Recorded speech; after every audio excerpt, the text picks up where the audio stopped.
गुरु के शुक्रानों के साथ गुरु को नमन करते हुए, उनके चरणों में प्रणाम करते हुए हम दिन की शुरुआत करते हैं। क्योंकि जो कुछ भी आज तुम सब देख रहे हैं, ये गुरु की कृपा ही है। किसी को भी अपने जीवन की ऐसी कल्पना नहीं हो सकती है, लेकिन गुरु ही कृपा करके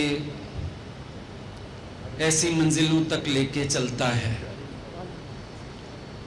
बात बाहर की महफिल की नहीं है, बात बाहर से इतनी पब्लिक के आने की नहीं है। बात है जो गुरु ने कृपा करके आज जीवन बनाया है। बात है गुरु के चरण शरण में आके जो जीवन और जन्म सफल हुआ है। हमको तो किसी को अपने जीवन का सही मकसद भी नहीं पता था। ये भी नहीं जानते थे मनुष्य जन्म की अहमियत क्या है। ये भी नहीं जानते थे इस जीवन का उद्देश्य क्या है। ये भी नहीं पता था हम क्या करने आए हैं, मंजिल हमारी किस तरफ है। गुरु के पास बैठ के सारी समझ खुली, जीवन का सही उद्देश्य पता चला और गुरु ही उंगली पकड़ के मंजिल की तरफ ले चले। आज जो इतना प्रेम सबका देखने में आता है, प्रेम भी गुरु ने दिया, प्रेम भी गुरु ने सिखाया, प्रेम पथ पर भी गुरु ने चलाया। हमको किसी को ये भी नहीं पता था प्रेम किसको कहते हैं। संसार में जो हम लोग करते आ रहे थे सब मोह था, वासना थी, विकार था। लेकिन गुरु के प्रेम में शुद्ध प्रेम का पता चला। राधा रह गई कृष्ण के बिना, मीरा रह गई, बाहर से सानिध्य नहीं मिला। मोह किया होता तो हालात कुछ और होते, पर प्रेम किया था और प्रेम भी शुद्ध प्रेम था, निश्चल प्रेम था। और उस प्रेम ने उनके जीवन को बहुत सुंदर रंग लगाया। मरते लोग मोह में भी हैं एक दूसरे के लिए, अमर नहीं होते हैं। जो प्रेम करता है वो अमर होता है। भगवानी प्रेम जानते हैं, भगवानी प्रेम देते हैं, भगवानी प्रेम करना सिखाते हैं और फिर भगवानी प्रेम की लाज भी रखते हैं। भगवान विष्णु शेषशैया पे लेटे हुए थे। अंगूठा थोड़ा सा बाहर को निकल गया। कभी कभी होता है ना, हम लोग बेड से पैर हिलाते हैं, थोड़ा सा पैर बाहर हो जाता है, कभी अंगूठा बाहर हो जाता है। बैठी थी लक्ष्मी जी भी, लेकिन अंगूठा बाहर हो गया। कछुए ने देखा भगवान का अंगूठा बाहर है, मैं दर्शन कर सकता हूं, मैं चरण स्पर्श कर सकता हूं, मैं जल अर्पण कर सकता हूं। थोड़ा सा आगे बढ़ा ही था, शेषनाग की नजर पड़ गई, पूंछ मार के उसको हटा दिया। फिर चेष्टा की, लक्ष्मी जी की नजर पड़ गई, उन्होंने हाथ मार के हटा दिया। बेचारा कई बार कोशिश करता रहा, लेकिन संभव नहीं हो पाया भगवान के चरणों तक पहुंचना।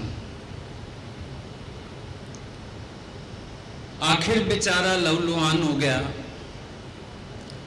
लेकिन ठान लिया इन चरणों तक पहुंच के रहना है। कैसे पहुंचूंगा पता नहीं, इतनी मेरी औकात नहीं है ये भी पता है, लेकिन फिर भी कभी कभी अंदर ठन जाती है बातें। इसी जन्म में ही प्रभु को पाके रहना है। कई बार अंदर संकल्प आ जाता है, जैसे भजन गाते हैं, ना मैं मीरा ना मैं राधा, फिर भी शाम को पाना है।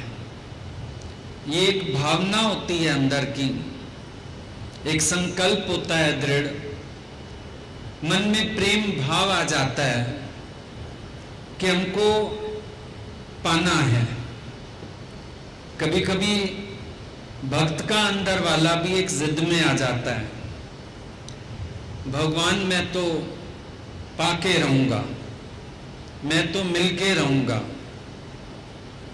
अब उनके अंदर भी भाव आ गया, मैं तो मिलके रहूंगा। युग बीत गए, त्रेता युग आ गया। अब खबर पड़ गई कछुए को, ये विष्णु जी राम बन के जाएंगे, शेषनाग जी लक्ष्मण होके जाएंगे, लक्ष्मी जी सीता होके जाएंगी। फिर कुछ लीला है इसमें, वनवास का सीन भी है। कछुए ने भी सेटिंग कर ली कि जब वनवास आएंगे इनको नदी पार करनी होगी, केवट की जरूरत पड़ेगी। वो भी केवट बन के आ गया। अब सारी लीला हुई, भगवान को वनवास मिला, केवट के पास आके फंस गए। पता है सबको, कभी कभी भगवान को भी भक्तों से काम पड़े। जाना था गंगा पार प्रभु, केवट के द्वार खड़े। जाना था गंगा पार प्रभु, केवट की नाव चढ़े। अब केवट को मौका मिल गया, पार जाना है और संकल्प बड़ा दृढ़ है।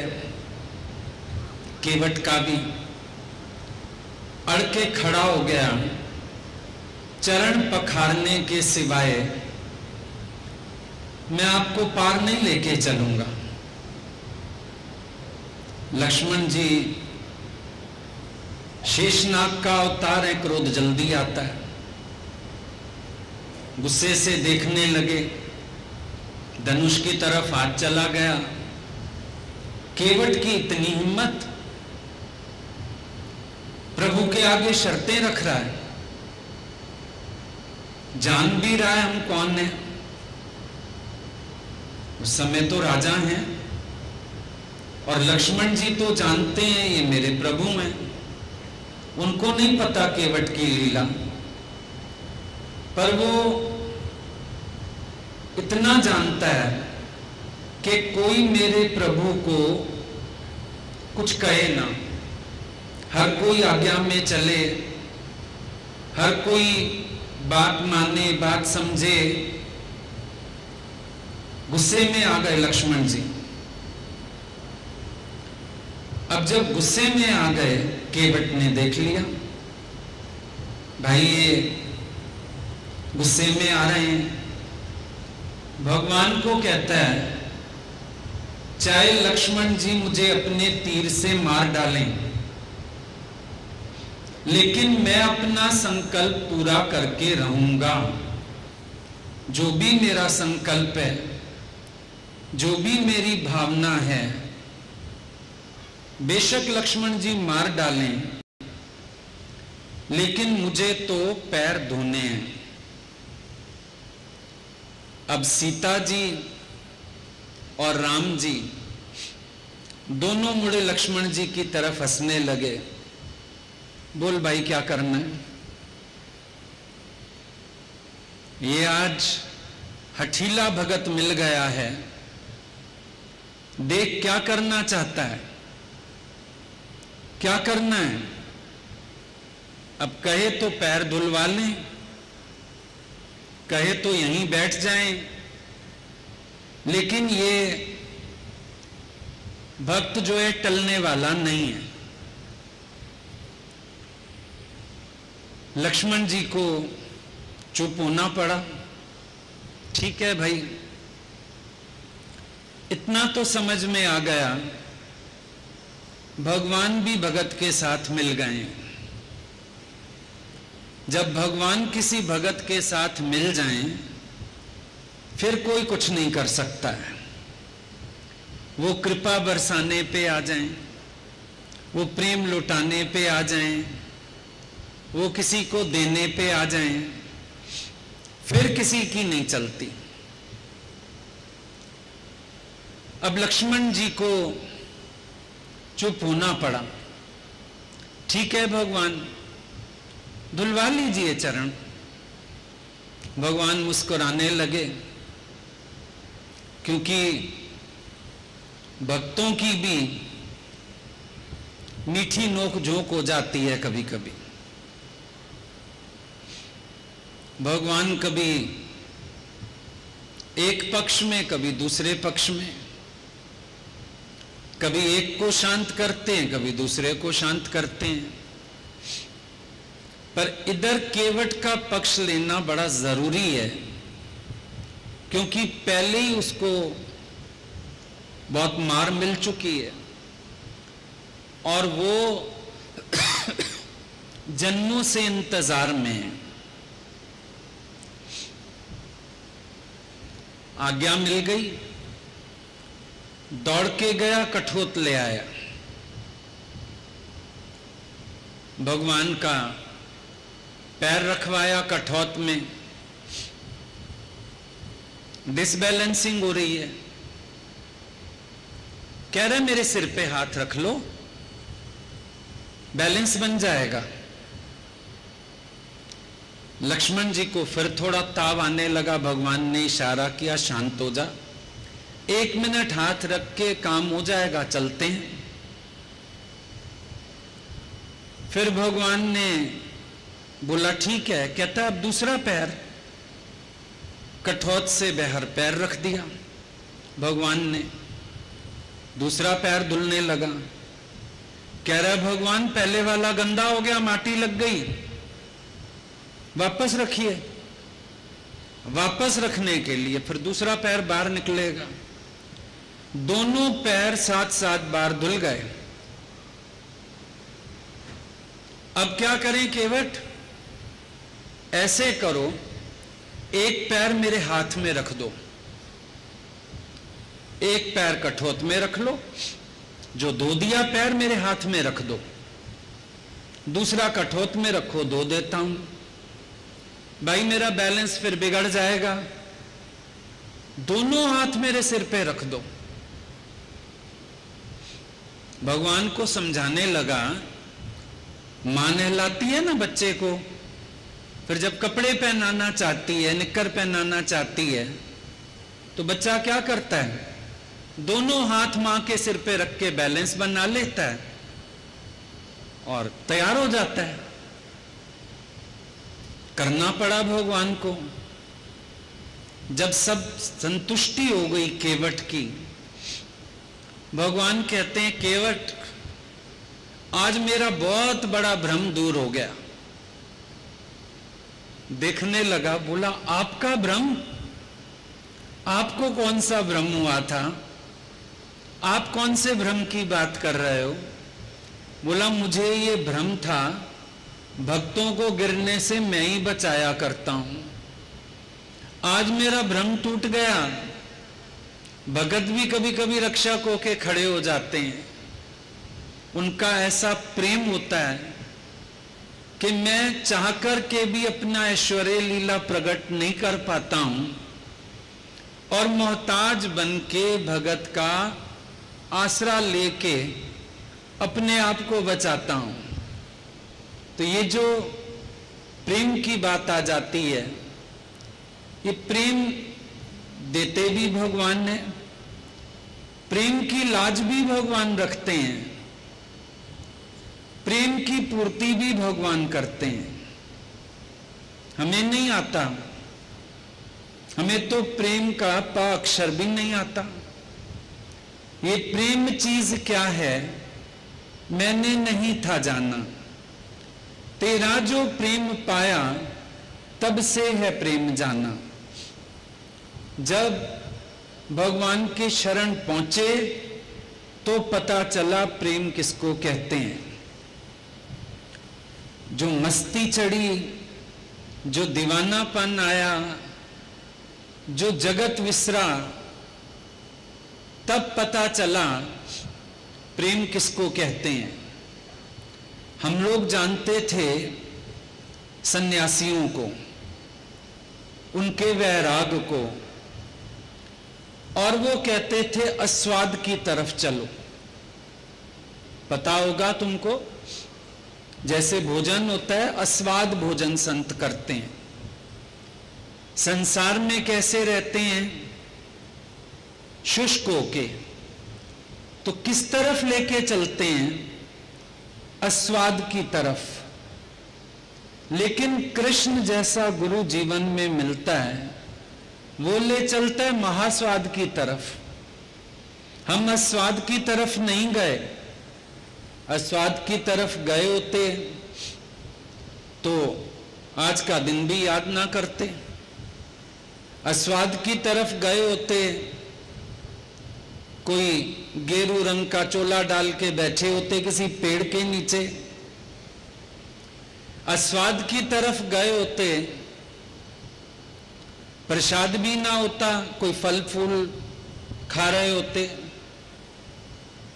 आस्वाद की तरफ गए होते, कोई भजन का रस भी ना होता। आपस में बैठ के बिना किसी साज बाज के निर्गुण रंगी चादरिया कोई जाने संत सुजान, ओढ़े संत सुजान। ये जग चलन हार साधो मुर्दों का गांव, यही कर रहे होते आस्वाद में तो। लेकिन गुरु के मिलने से कहां पहुंच गए, महास्वाद की तरफ पहुंच गए। गुरु महास्वाद में लेके आया, नीरस नहीं किया, सरस किया। ये नहीं बोला भोजन छोड़ दो, ये नहीं बोला भोजन का रस लेना छोड़ दो, बोला उस रस को इतना बढ़ा लो कि भोजन भी ब्रह्म हो जाए। वो रस जहां से पैदा हो रहा है, जह कृपा छति अमृत खाए, तिस ठाकुर को रख मन माए। कृष्ण का श्रृंगार भी ब्रह्म है, पूजनीय हो गया, बांसुरी पूजनीय हो गई, मोर मुकुट पूजनीय हो गया। कृष्ण का श्रृंगार भी ब्रह्म रूप हो गया। ये महास्वाद की बात है। संसारी लोग स्वाद में फंसे, संत साधु अस्वाद में उलझ गए। लेकिन ब्रह्मज्ञानी महास्वाद की तरफ चले। ये महास्वाद की लीला है। कृष्ण का रास महास्वाद की लीला है। अब संसार में लोग भी नाचते हैं, वहां स्त्री पुरुष नाचेंगे, वासना का स्वाद हो गया। संत कहेगा चंचलता, रजोगुण, स्थिर चित्त होके बैठो, समाधि में बैठ जाओ, आंखें बंद कर लो, स्त्री तो देखना भी ना गलती से। कृष्ण चले महास्वाद की तरफ, जो सारी गोपियों से रास करने के बाद क्या कहते हैं, मैंने आज तक किसी स्त्री का मुख ही नहीं देखा है। ये महास्वाद की लीला है, ये महास्वाद है ब्रह्म ज्ञानी का, जहां उसका स्वाद भी ब्रह्म रूप हो जाता है, साधन भी ब्रह्म रूप हो जाते हैं। अभी तुम बोलेंगे इतने लोग आए, इतना बड़ा पंडाल था, बहुत भीड़ लगी पड़ी थी, हमसे पूछो, हम कहेंगे सब गोविंद है गोविंद है, गोविंद ते भिन्न काय, नाना रूप धरे बहुरंगी, मेरा प्यारा प्रीतम इतने रूपों में मुझे प्यार देने आया है वही, रूप भले कितने ही धारण कर ले। ये होती है महास्वाद की लीला। ऐसा नहीं भोजन का त्याग किया है, सब खाएगा ज्ञानी, लेकिन रस के अधीन नहीं है। फिर चाहिए, ये बीमारी नहीं है, सबको प्यार करेगा, सबको अटेंड करेगा, सबसे हंसेगा, सबसे बोलेगा, खुश होएगा, लेकिन किसी में भी अटकेगा नहीं। क्या ध्यान रहता है? ये दिल किसी प्यारे में ना अटक जाए, ये दिल किसी प्यारे से ना अटक जाए। ये महास्वाद की लीला जो ज्ञान अज्ञान से भी पार जाके है, जो ज्ञान पकड़ेगा वो भी अटक जाएगा कहीं ना कहीं, नहीं समझ पाएगा ज्ञानी की महास्वाद की लीला को। तभी बहुत से लोग कृष्ण को नहीं समझ पाए, उनको लगा, या कई लोग आज भी नए आते हैं, तुम ले आते हैं किसी को, भेज देते हैं किसी को, वो बाहर का ही नजारा देख के हैरान परेशान हो जाते हैं। ऐसा पहना क्यों, ऐसा खाया क्यों, ऐसा किया क्यों। एक ने हमारे पास फोन किया, आज ही का दिन था, शायद पिछले साल, हमारा शादी है घर में बेटे की, हम कार्ड देने पहुंच नहीं पा रहे, हम अपने किसी रिश्तेदार को भेजना चाहते हैं। हम लोग फ्री हो गए, घर जाने लगे थे, बोला नहीं हमने वहीं का एड्रेस दिया, आप बुला लीजिए। 1 घंटा इंतजार की, बैठे, अगला व्यक्ति आया, मिले, उसको खिलाया पिलाया, कार्ड लिया, विदा किया। बाद में क्या सुनाई में आया, संत हैं तो ऐसा पहनते क्यों हैं, संत हैं तो खाते क्यों हैं। ये उसको समझ नहीं आया, एक सांसारिक व्यक्ति होता वो भी अपने टाइम की वैल्यू करता। किसी महापुरुष ने बैठ के 1 घंटा तुम्हारी इंतजार की, थके हुए होने के बावजूद सोचा नहीं चलो आ जाए अगला, कोई बात नहीं। ये संसारी आदमी की नजर कहां जाती है? संसारी आदमी की नजर बाहर ही रहेगी, क्योंकि वो स्वाद को जानता है, महास्वाद को नहीं जानता। इस बात को अच्छी तरह समझना, जिज्ञासु भी जब तक स्वाद को जानता है तब तक वो अधूरा है, तब तक उसको गुरु भी टोकता है, तब तक उसका कर्म भी बनता है, तब तक वो सच का अनुभव नहीं कर पाता है। कई जिज्ञासु ये समझ लेते हैं अस्वाद से हटके महास्वाद में आना है, लेकिन स्वाद और महास्वाद इन दोनों का अंतर नहीं कर पाते हैं। और अगर इस दो का भेद तुम नहीं कर पाए तो तुम गए काम से, स्वाद को महास्वाद बना दोगे और खुश हो जाओगे। जैसे शास्त्रों में बात आई, पूरा सतगुरु भेटिया ता पूरी हुई युक्त, पीछे हसंदियां खिलंदियां खामंदियां विचा हुए मुक्त। बहुत से लोग ये पाठ कट कर देते हैं, पूरा सतगुरु भेटिया, जल्दी में सत्संग करते हैं, अपना ग्रुप बना लेते हैं, गुरु बन जाते हैं। हसंदियां खेलंदियां खामंदियां विचा होवे मुक्त। पहली लाइन तो पूरी हुई नहीं, बाद वाली लाइन कैसे पूरी हो सकती है? यही अंतर रह जाता है। गोपियों को भी संशय हुआ जब उनको नदी पार जाना है कृष्ण से मिलने, दुर्वासा के लिए भोग प्रसाद लाई है, दुर्वासा ने उनके सामने ही सारा खा लिया थाल भर के। बोला ऋषिवर हमको कृष्ण से मिलने जाना है, यमुना चढ़ी हुई है, क्या करें? कह दो दुर्वासा ने अन्न का दाना भी नहीं खाया तो यमुना रास्ता दे दो। एक बार तो अचरज से देखा, पूरा थाल अभी अभी खा गया। अब कह रहे दुर्वासा ने अन्न का दाना नहीं खाया, पर उनको जल्दी थी जाने की, उनको पहुंचना था कृष्ण के पास। चली गई, बोला बाद में देखेंगे। और ये दुर्वासा तो उटपटांग खेल करता रहता है, भाई हमको नहीं पता। कृष्ण के पास गई, बहुत देर बैठी, बातचीत हुई, हंसे खेले, झूले खाए, वापिस लौटना है। यमुना फिर चढ़ी हुई है, आई कैसे?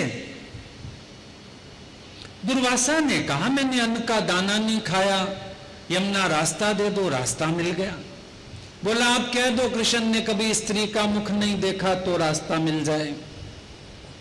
बोला तुम संत महापुरुष ठग होते हो, कौन होते हो? वो पूरा थाल भर के अन्न का खा गया, कहता अन्न का दाना नहीं खाया। तेरे पास हम लोग इतनी देर से बैठी हैं और तू कह रहे हो कि हमने आज तक स्त्री का मुख नहीं देखा। संशय आया। साधारण आदमी अपने को खाने वाला जानता है, उनको लगा दुर्वासा भी खाता है।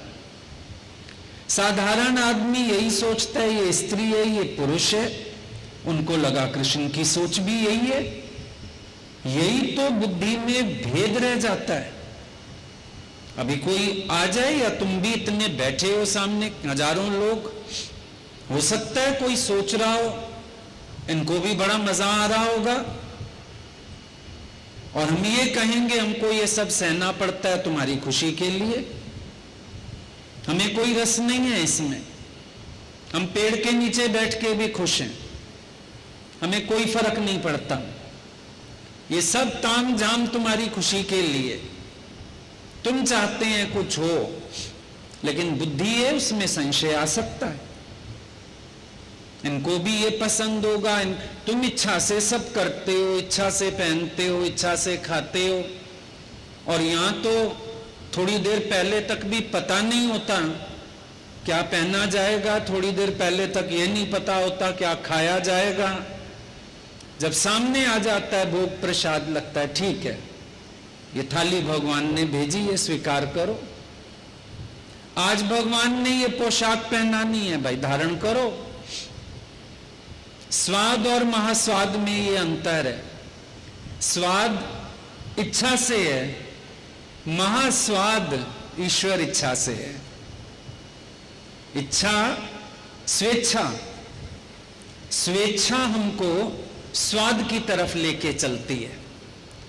स्वेच्छा से हम कुछ भी करेंगे तो उसमें हम स्वाद ले पाएंगे अगर हमारे अनुसार होगा, पर ईश्वर इच्छा से जब हम चलते हैं तो महास्वाद होता है। इसीलिए ज्ञानी मेले में भी उतना आनंदित है जितना अकेले में आनंदित है। एक लांगोटी धारण करके भी उतना ही आनंदित है जितना राजाई वस्त्र पहन के आनंदित है।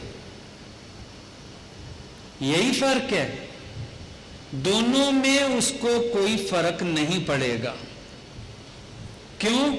वो अपनी मौज में है, अपने आनंद में है। बाहर किसी चीज का ना आधार बनाया ना आसरा बनाया, इच्छा वाला बाहर आधार बनाता है, लेकिन जो ईश्वर इच्छा से चलता है उसको बाहर कोई आधार ही नहीं है। अभी भी मेरे से किसी ने पूछा बाहर, आपने पहले ये हॉल देखा? मैंने कहा नहीं, जैसे तुम सब देखोगे हम भी देखेंगे, हमें क्या करना था देख के? जो है बहुत अच्छा है, बस सत्संग की जगह दे देना, बाकी जो मर्जी करो। आज हमारा दिन है, सच में तुम्हारा दिन है, बस हमें अपना दिन मनाने के लिए गुरु की महिमा करने देना 1 घंटा, बाकी जो तुम मर्जी करो। मेरा मन मेरे प्यारे के चरणों में, वही महास्वाद है। और स्वाद सब फीकिया, तन मन फीका हुए, और कोई स्वाद चाहिए ही नहीं। अब केवट ने स्वाद लिया एक बार। कौन सा स्वाद लिया? भगवान के चरण पखारे, चरणामृत पिया, उनको स्पर्श किया, उनका प्रेम लिया। केवट ने एक बार ये रस लिया, क्या उसके बाद केवट को कोई रस चाहिए? क्या उसके बाद भी केवट की कोई जरूरत बाकी है? और मान लो हम केवट को कोई रस देना चाहते हैं, तो क्या होगा? केवट कहेगा नहीं। देखो भगवान खुद सोने की अंगूठी उतार के दे रहे हैं। बात स्वाद की होती है।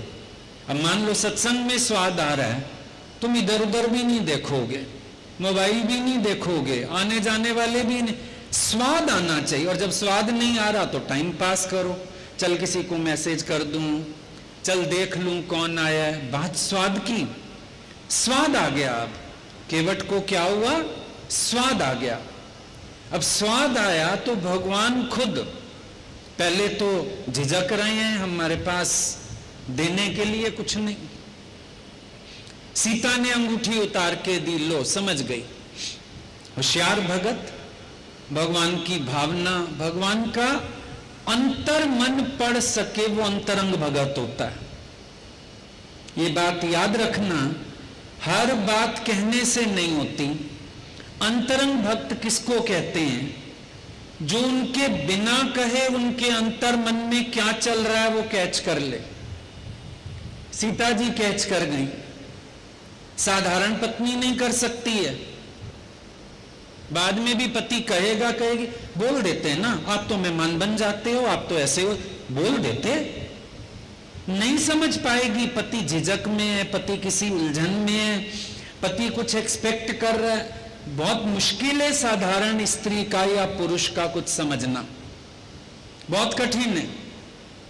देख लो घर में कभी तुम्हारा कोई भाई भतीजा आ जाए, तेरा मन है कुछ देने का, तुम बार बार पति की तरफ देखते हो, भी कुछ रुपए दो मैं उसको दूं, तुम मूर्ख नहीं समझ पाएगा। फिर जब पास जाके बोलो तो बोल ना, मुझसे मना थोड़ी कर रहा हूं, ले ले जितने लेने, नहीं समझ सकता। उसका मन है कोई गिफ्ट देने का, नहीं समझ सकता। लेकिन अंतरंग भगत वो है जो अंतर मन समझता है अपने भगवान का। सीता जी समझ गई, अंगूठी निकाल के राम जी को दे दी, ले लो ये आप भगत को दे दो, उतराई दे दो।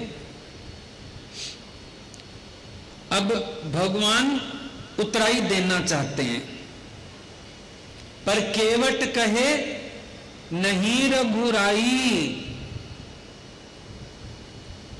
केवट कहे नहीं रघुराई।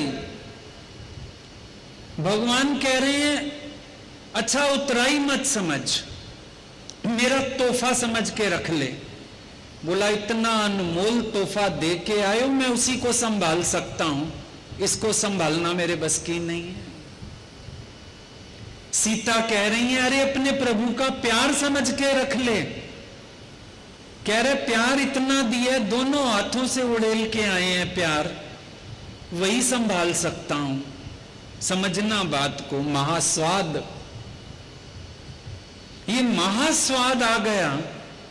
अब स्वाद नहीं चाहिए, चाहे वो भगवान ही क्यों ना दे रहे हैं। नहीं चाहिए। इसीलिए सच्चा भगत क्या करता है, भगवान को भी कहता है, भगवान ये सब दे के मुझे मत उलझाओ माया में, ये नहीं चाहिए मुझे, तुम चाहिए, तुम मुझे मिल गए, और कोई आवश्यकता मेरी है नहीं। महास्वाद, भक्ति का स्वाद, प्यार का स्वाद, सानिध्य का स्वाद, ये महास्वाद है। एक बार किसी को भक्ति का रस आ जाए, फिर मन निकाल के दिखाओ। एक बार इश्क हो जाए गुरु से, फिर संसार में कुछ देख के दिखाओ। एक बार उनका संग पसंद आ जाए, दूर जाके दिखाओ। नहीं हो सकता। महास्वाद का बंधन स्वाद से भी बड़ा है। ये भी एक बात है मजे वाली, स्वाद और महास्वाद में, स्वाद मजबूरी में भी छोड़ा जा सकता है, महास्वाद तो मौत के सौदे में भी नहीं छोड़ा जाता। ऐसा है ये महास्वाद। महास्वाद है सत्य का। क्राइस्ट को शूली देते हैं, सबने कहा भाई मान जा, मत कह I am son of God, झगड़ा खत्म कर, जीवन बचती है। कहता है नो, जान जाती है तो जाए। ये महास्वाद की लीला है ना महास्वाद। ये राजा के यहां आया गायक, बहुत बढ़िया गाता था। कहता है पर शर्त है, कोई झूमेगा नहीं, गर्दन नहीं हिलाएगा, और अगर किसी ने गर्दन हिलाई तो गर्दन उतारी जाए, ये अनाउंस कर दो पहले। राजा ने अनाउंस कर दिया। जो जो लोग भी दीवाने हैं म्यूजिक के आ जाएं, म्यूजिक बड़ा अच्छा है, बहुत बढ़िया गाया, बहुत बढ़िया बजाया। सारे कुटस्थ बैठे हैं, गर्दन ना कटे बाबा।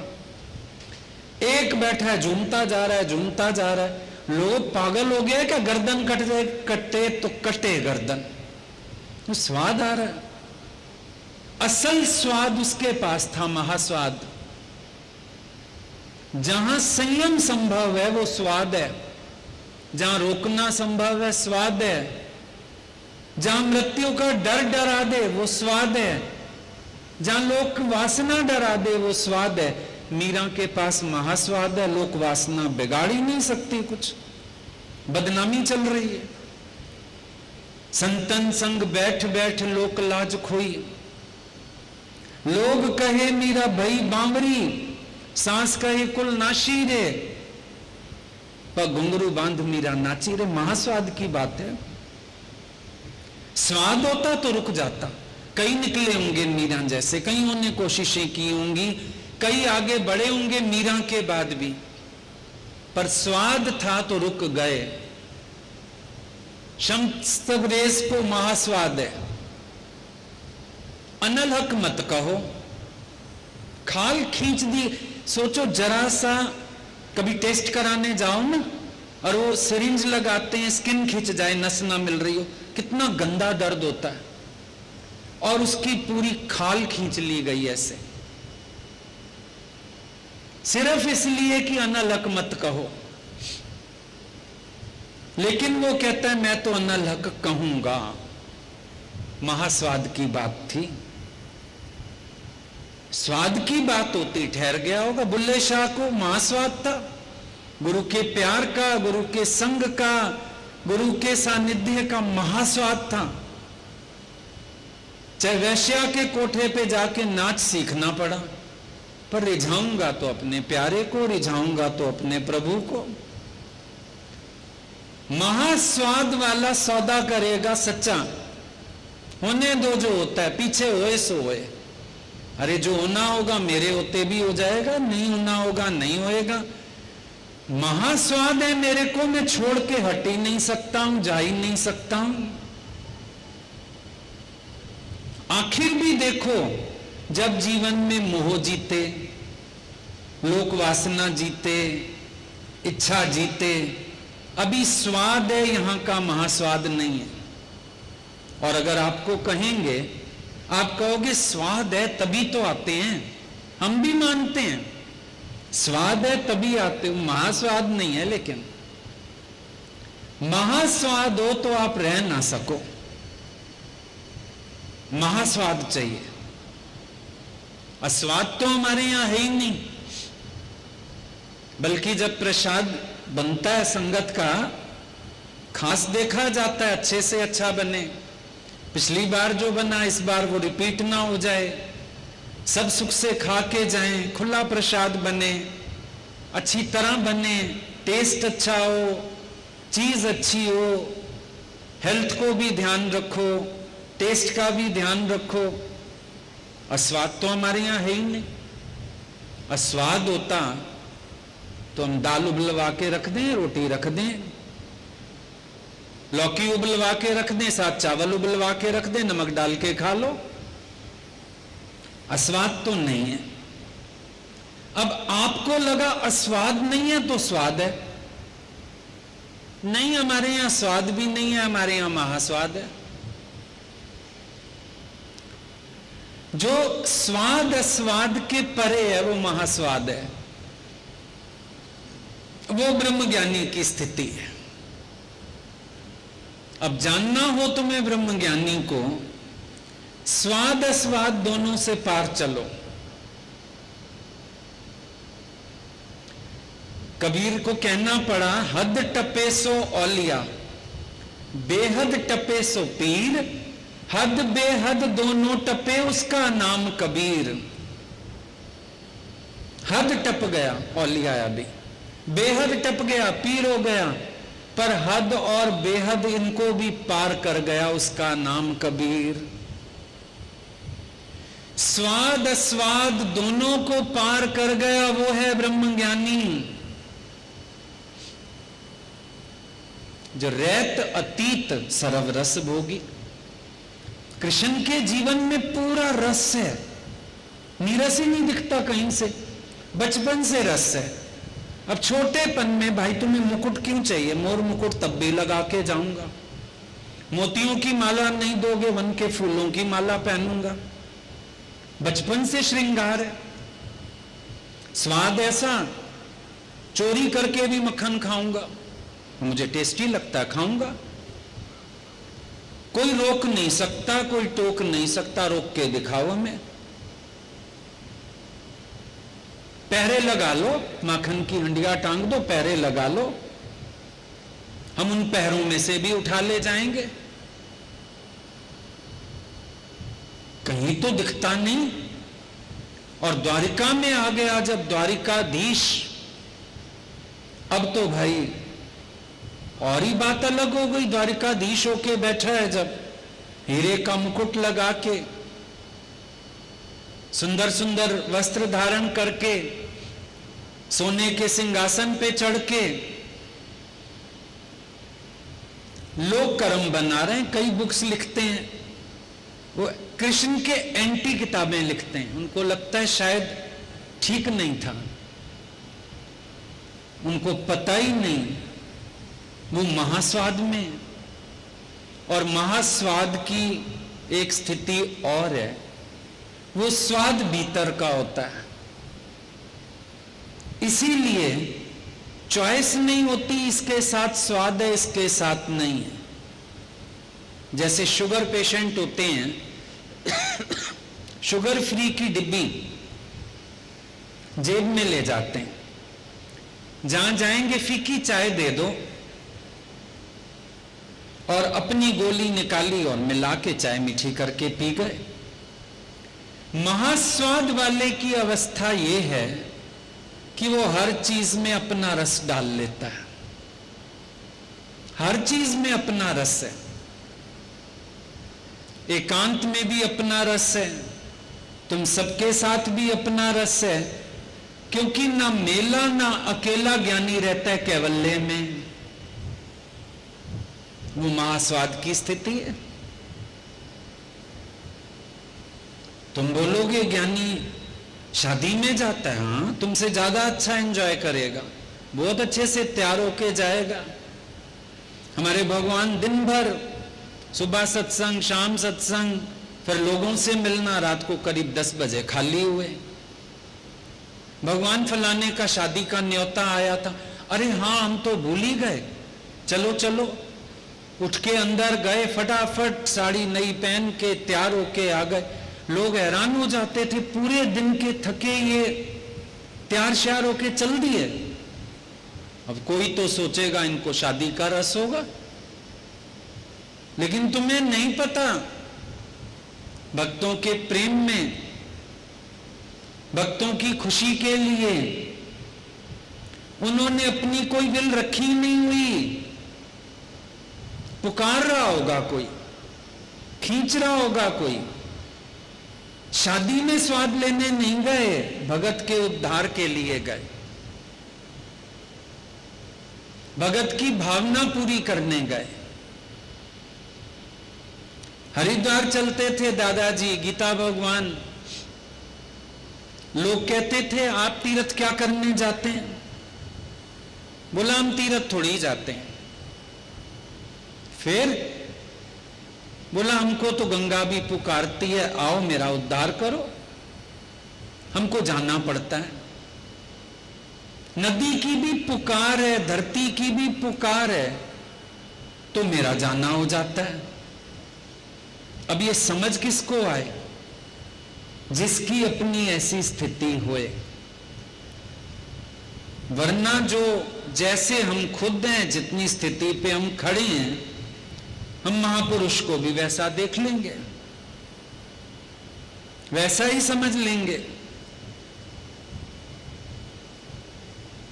क्यों? जो शुष्क ज्ञान पे चलते हैं वो सोचते हैं वेदों में, शास्त्रों में जाके ढूंढें, अष्टावक्र गीता में ब्रह्म मिलेगा। अष्टावक्र गीता तो बहुत छोटी है। अष्टावक्र मुनि की लीला तुम जानते हो? उन्होंने ज्ञान इतना हाईएस्ट सुनाया, पर जनक को जो प्यार दिया, जनक की जो संभाल की, जब जनक लोकवासना में फंसा, निंदा हो रही थी और दान कर रहा था, यज्ञ किया था, गुरु तो वेश बदल के भिखारियों के साथ खड़े हो गए थे। अष्टावक्र की ये करुणा, अष्टावक्र का ये प्रेम, अष्टावक्र मुनि ने जो वेदांत जीवन में धारण किया, और फिर अष्टावक्र ने जो भक्त को संभाला। अष्टावक्र गीता में हमें ब्रह्म कहां से मिलेगा? हमें गुरु सुनाएगा, डोज हमारे हिसाब से सेट करेगा। अब आपका गला खराब हुआ था, आप डॉक्टर के पास गए, फीस दी, दवाई लिखवाई थी, महीने बाद बच्चे का गला खराब हो गया। सोचोगे वही दवाई ले आता हूं, बच्चे को खिला देता हूं, मार बैठोगे। बुजुर्ग की दवाई अलग, खांसी का कारण अलग, बच्चे को उतनी स्ट्रांग एंटीबायोटिक सूट करेगी कि नहीं, फर्क है। डॉक्टर के पास ले जाओ, वो देखेगा क्या मेडिसिन देनी चाहिए। तो ब्रह्म ज्ञानी जो महास्वाद में बैठे हैं, वो वहां से बात करते हैं। कभी तो बहुत ऊंचा ज्ञान योग, कभी भक्ति योग, कभी कर्म योग, ये सारी कलाएं उस पुरुष के अंदर होती हैं जो महास्वाद की स्थिति में। अब केवट को भगवान ने क्या दिया? महास्वाद। अब केवट ने जाके कोई वेद शास्त्र नहीं खोजा, कोई गुरु नहीं खोजा, पंडित नहीं खोजा, वो बैठ गया स्थिर होके, पा लिया जो था के पाना।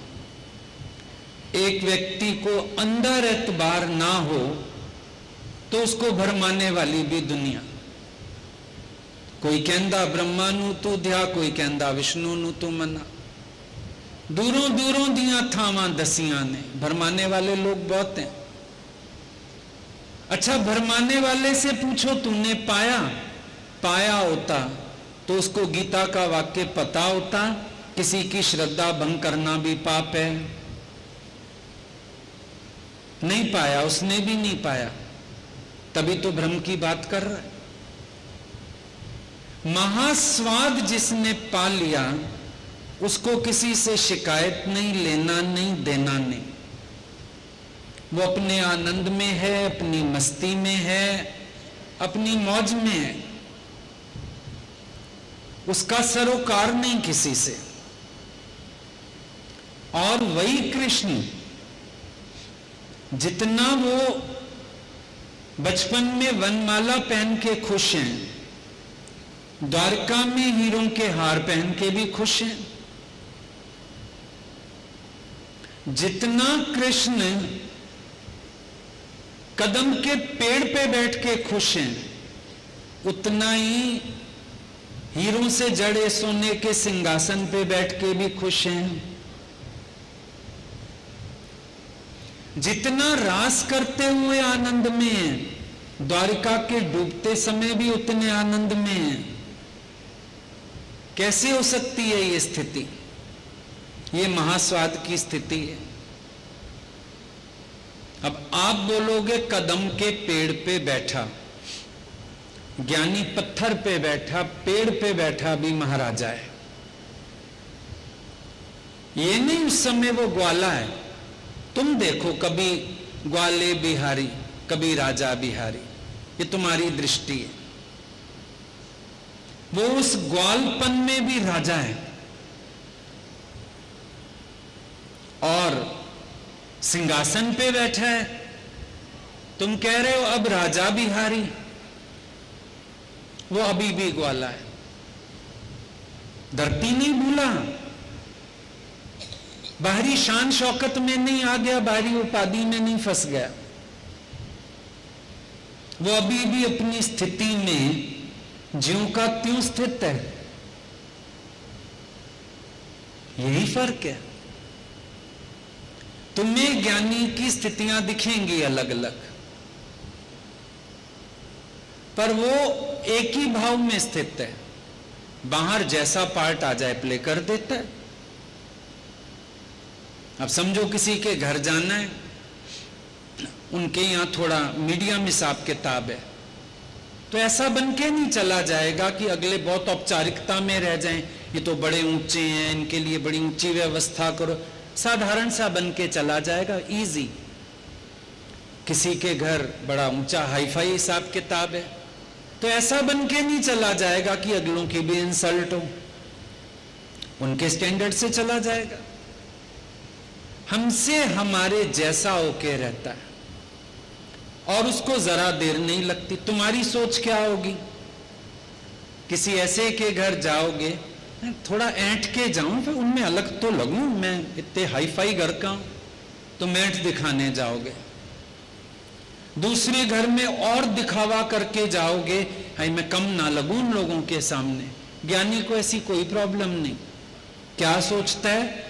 मेरे भगत को झिझक नहीं होनी चाहिए, मेरे भक्त को कोई परेशानी नहीं होनी चाहिए, मेरा भक्त किसी असमंजस में नहीं फंसना चाहिए, मैं उसके पास उसके जैसा होके चला जाता हूं।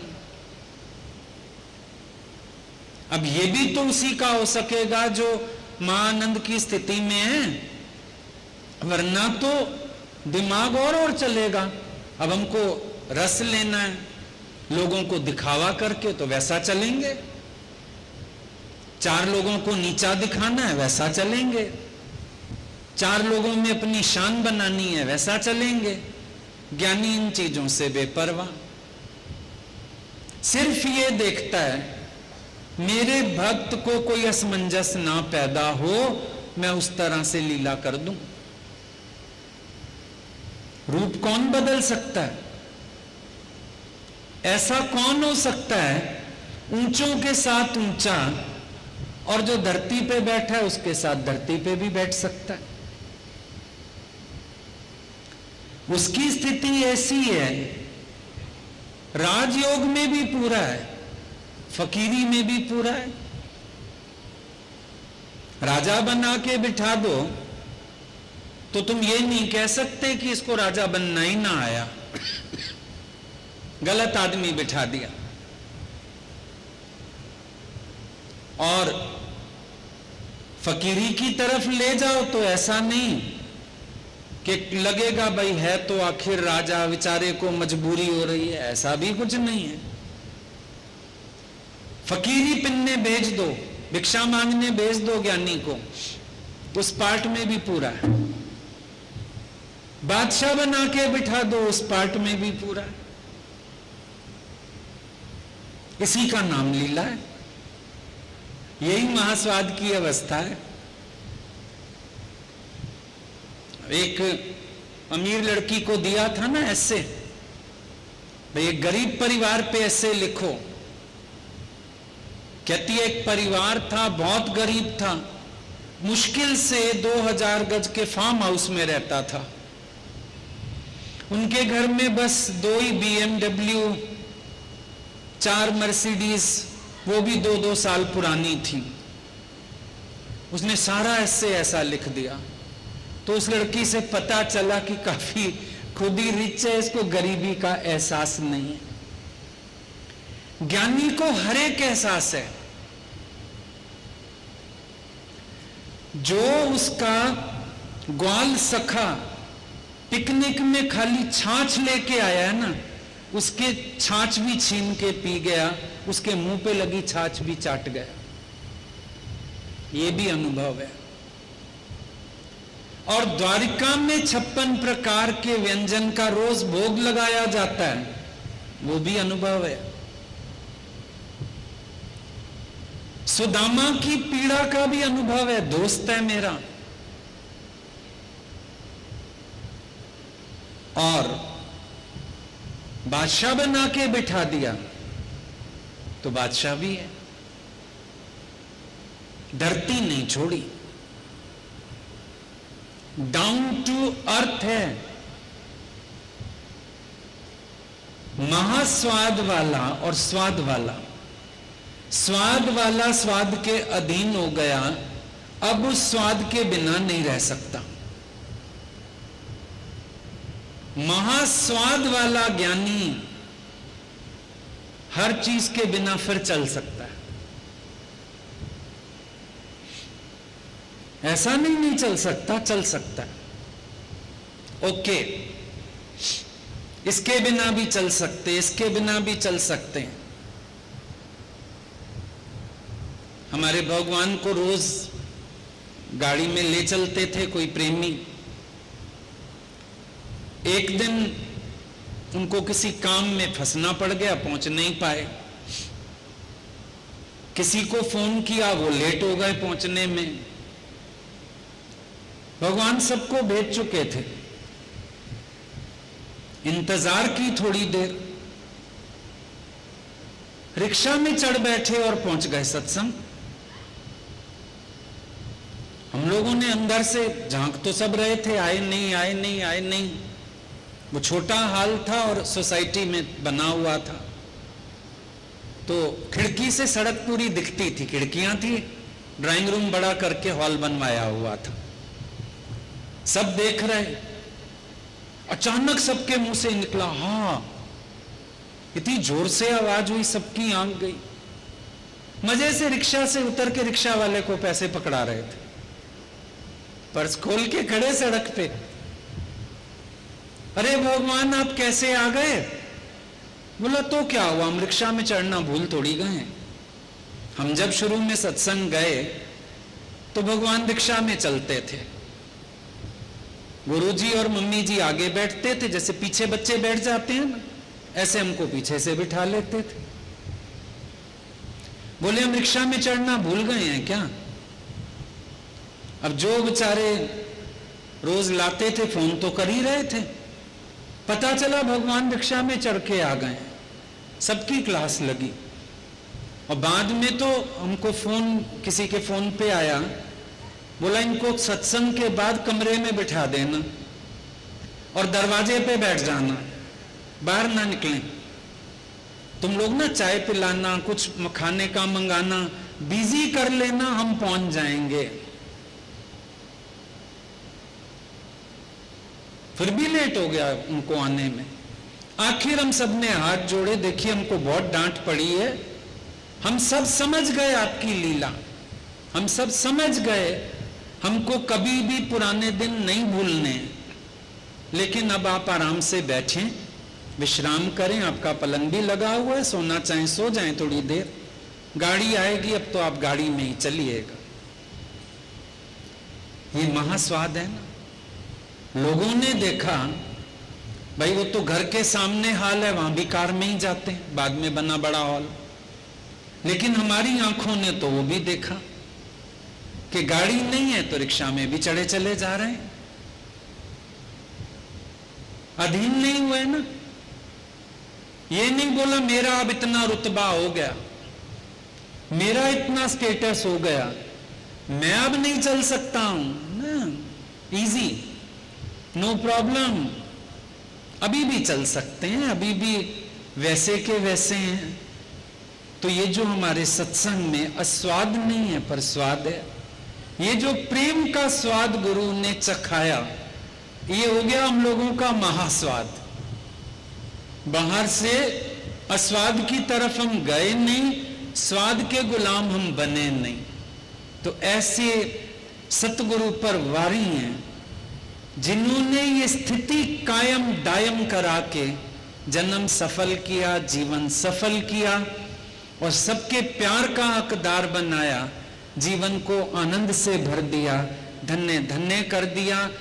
आज सब उनकी रहमत, उनकी कृपा, उनके शुक्राने हैं, इसके अलावा कुछ नहीं। ठीक।